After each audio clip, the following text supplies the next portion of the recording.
Well, it's June again, which means it's Pride Month, which means 30 days of having lust and other sexual sins forced in front of our face and promoted.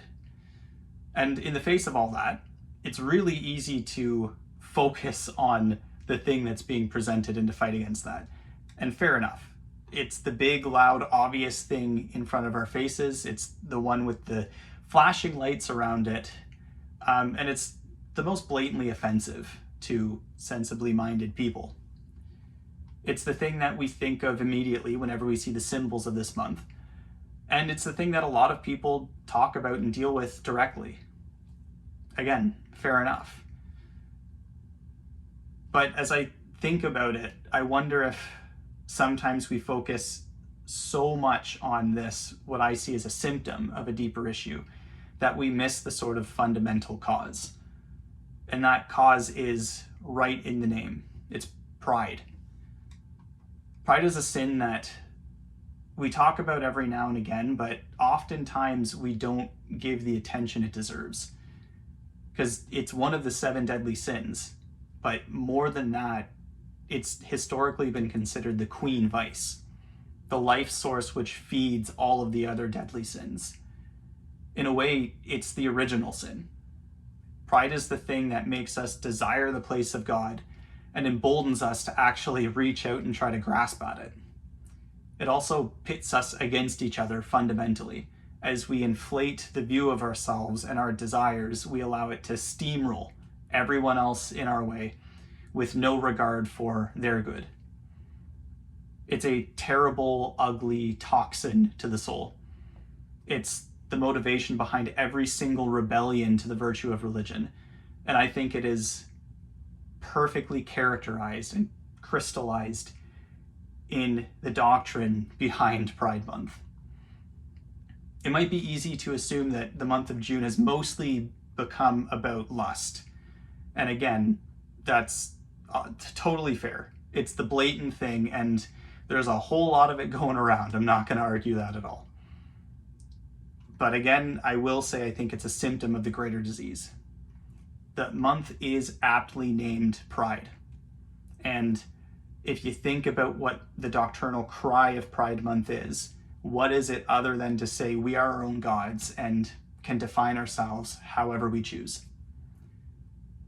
The T of the acronym makes this really obvious, because we are literally deciding that we can define ourselves, and even that we can invent categories to put ourselves in. I mean, it seems every day there's a new term and somebody applying that term to themselves. It's a radical movement of self-definition. But honestly, although that's the most extreme example of it, the rest of it, the L, the G, the B, whatever other letter I don't know the meaning of, it all comes under this banner as well.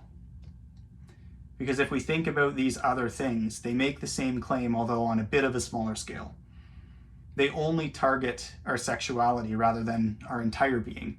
But with that piece, they still claim that we can define what they are and what they're for and use them however we wish. We have completely divorced this thing from any divine or even biological purpose. And we've made the radical claim that it's just about our pleasure. It's just about making us feel good. The overall anthem of pride then is the sin of the poem Invictus. It is to say, I am the master of my fate. I am the captain of my soul. To expand, I can do whatever I want with myself because I own me. Lust is a very serious sin, but pride is worse. Pride is the most serious sin we can commit. And in this case, you need the pride to fuel the movement that burns with lust. The fundamental Christian objection to this is incredibly simple. You can't orient your sexuality however you please. You can't decide what you are because you are not your own.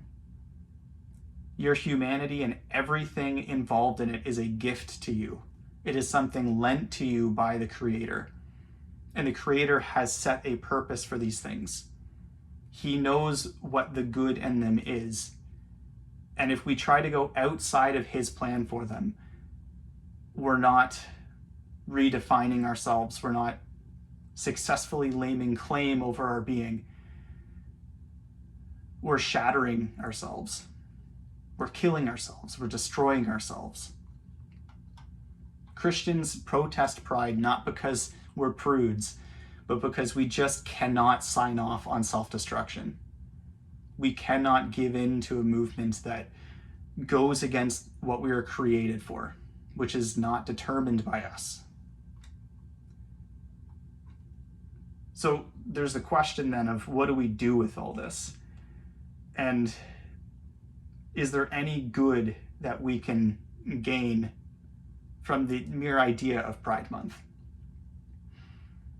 And there's people doing the whole Sacred Heart thing, which I think is absolutely fantastic.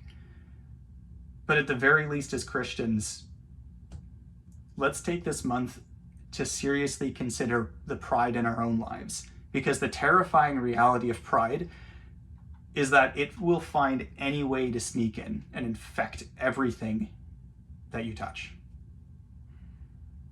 You do not need to celebrate pride to fall into pride. It will get in every single crack in your life. Because if we're honest, there's probably several dozen different ways we try to define ourselves apart from God every single day. And every single one of those things, maybe they're not as severe as what we see celebrated in June, but they're still poison. So let's actually do that this month as Christians. Let's flip the whole scheme on its head. And instead of celebrating pride for 30 days, let's contemplate it and wage war against it in our own lives.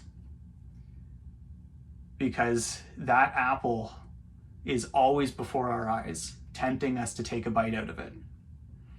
The only protection we have from it is to remind ourselves daily that we are not our own, that we were made by intention, for a purpose, by God, who is much more wise than we are. We need to abandon ourselves to him so that he can show us who we are. He told us very plainly, only those who lose their life will save it. God help us. Pray for me, because I'll be praying for all my other Christian brothers and sisters.